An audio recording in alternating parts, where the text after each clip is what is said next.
से लेकर पृथ्वी की सीमित परिधि तक हर चीज अपने केंद्र की ओर आकर्षित होती है।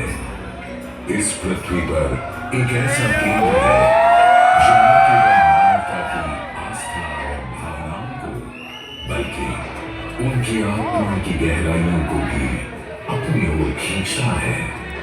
महाकुंभ क्या है वो शक्ति जो हम सबको एक सूत्र में बांधती है?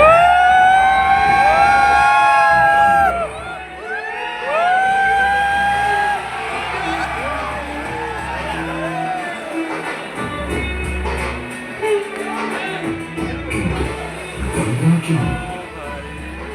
क्योंकि गंगा कोई नदी नहीं है, आस्था की अविरल तराई धारा है गंगा। विश्वासों की वाहिनी, संस्कृतियों की सरिता है गंगा। और इस स्थान पर, इस प्रयागों के राज में श्वेतरंगा गंगा का संगम होता है अपनी दो बहनों श्याम वर्ण यमुना और अदृश्य सरस्वती से। और इस त्रिवेणी संगम के कारण ही यह जगह इतनी महत्वपूर्ण हो जाती है। गंगा के उद्गम के बारे में जो पौराणिक कथा प्रचलित है वो बड़ी ही रोचक और मनमोहक है। तो आइए क्यों न आज हम आपको गंगा अवतरण की कहानी सुनाएं, दिखाएं।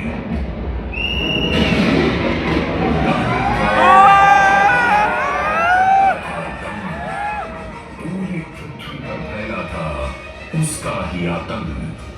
उसके आतंक को रोकने विष्णु ने धरा एक रूप, बाबा नंगुल का बौना बनकर पहुंचे जहां का भूत।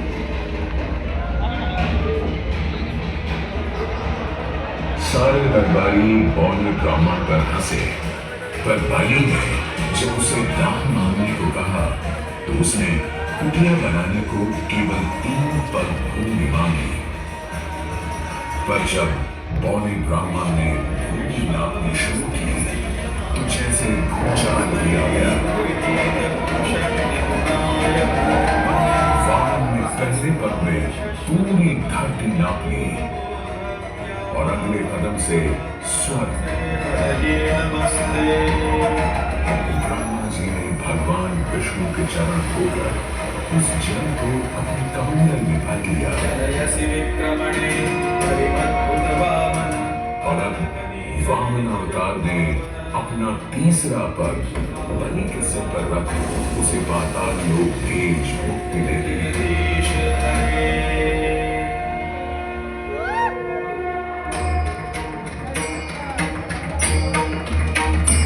अब स्वर्ग लोक में भगवान ब्रह्मा जी ने जब चरणामृत में हाथ डाला तो वहीं से निकल आई चंचल निर्मल धवल गंगा जी।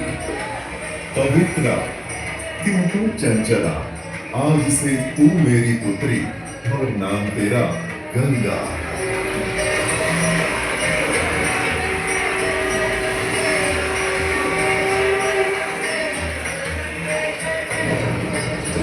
उधर कुछ समय बाद सतयुग में इक्ष्वाकु कुल के सूर्यवंशी राजा सगर ने सारे संसार को जीतने के लिए एक अश्वमेध यज्ञ का संकल्प किया। सुने सुने सुने, सब सुने, यह चिन्हित पूजित धवल अश्व जहां भी जाएगा वो भूमि राजा सगर की मानी जाएगी। यदि किसी ने इस अश्व को रोका या पकड़ा तो उसे सगर के 60,001 पुत्रों और उनकी लक्षाधिक सेना का सामना करना पड़ेगा। सुने सुने सुने।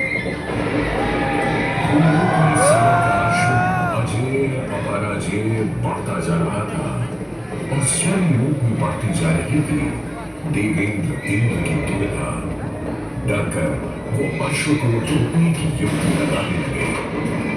इंद्र ने राजा सगर के उस घोड़े को चुरा लिया और छल से महर्षि कपिल के आश्रम में बांध दिया। घोड़े को खोजते हुए राजा सगर के 60,000 पुत्र महर्षि कपिल के आश्रम में पहुंचे। वहां घोड़े को बंधा हुआ देख क्रोधित पुत्रों ने कपिल मुनि को घोड़ा चोर समझा और उन्हें अपशब्द कहने लगे। वाचाल कुमारों, यदि कपिल ऋषि ने खोली आंख तो तपस की योगाग्नि से जलकर तुम सब हो जाओगे राख।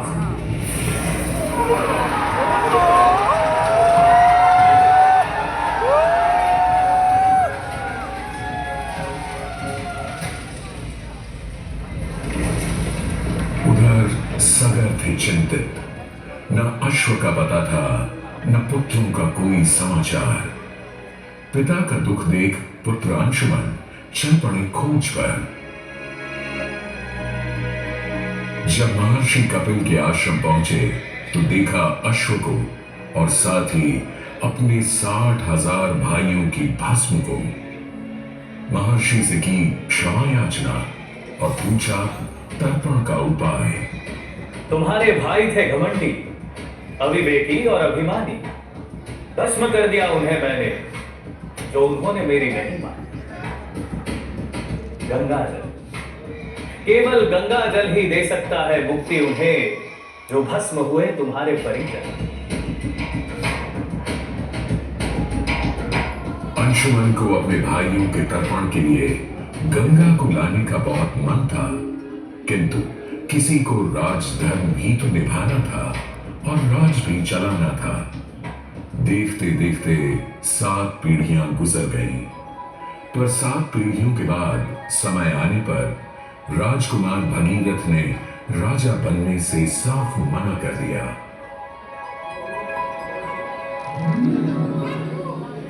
क्षमा कीजिए,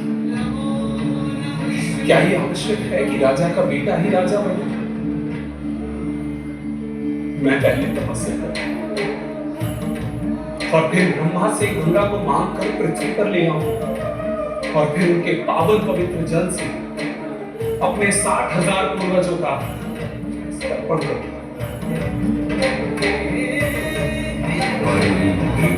वर्ष बदले, ऋतुओं की हवा बदली, नदियों के किनारे बदले, किंतु नहीं बदला भगीरथ का संकल्प।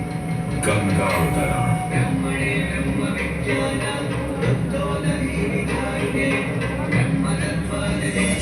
पुत्र भगीरथ, हम तुम्हारे तप से प्रसन्न हैं। बताओ क्या आशीर्वाद चाहिए? हे भगवान, मेरे पूर्वज के तर्पण के लिए मुझे आपकी पुत्री गंगा चाहिए। तथास्तु, किंतु यदि गंगा स्वर्ग से सीधे धरती पर गिरी तो पृथ्वी को चीरते हुए गंगा सीधे पाताल में पहुंच जाएगी। इसलिए तुम भगवान शिव शंकर को मनाओ ताकि गंगा जब स्वर्ग से नीचे उतरे तो वो उसे अपनी जटा में थाम ले। अब भगीरथ ने एक अंगूठे पर खड़े होकर भगवान शंकर को मनाने के लिए शिव शंकर का जाप शुरू कर दिया। जय मन्धावन जय मन्धावन शुभ शावन शिव शंभो विपद विहारम अधम उद्धारण सत्य सनातन शिव शंभो राज वचन हर जल जन यन वर धवल वरण कोई भी वर मांग लो आज। हे प्रभु, जब गंगा स्वर्ग से धरती पर गिरे तब आप बीच में उन्हें अपनी जटाओं में साध लें, नहीं तो पूरी पृथ्वी नष्ट हो जाएगी। बस इतनी सी बात? ठीक है, ब्रह्मदेव से कहो शिव तैयार है, आने दो गंगा को, आने दो। शिव शंकर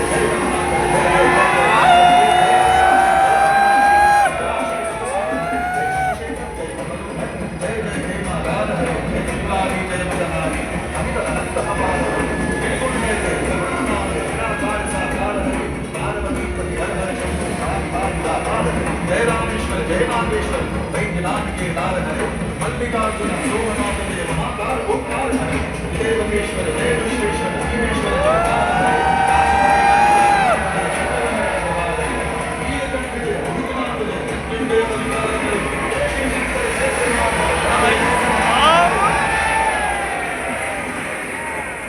और यूं गंगा ने भगीरथ के साथ गंगा सागर जाकर सगर के पुत्रों का उद्धार किया।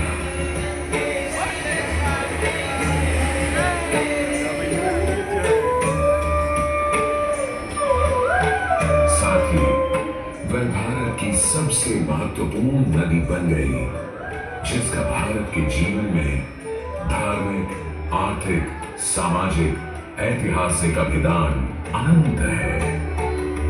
हे मां गंगे, हे जगदम्बे, हे मां गंगे। मोक्षदायिनी गंगा का यमुना और सरस्वती के साथ त्रिवेणी संगम मोक्ष का संगम है। प्रत्येक 12 वर्षों में यह महाकुंभ का स्नान करता है सर्व सिद्धि प्रदान और देता है मोक्ष का वरदान।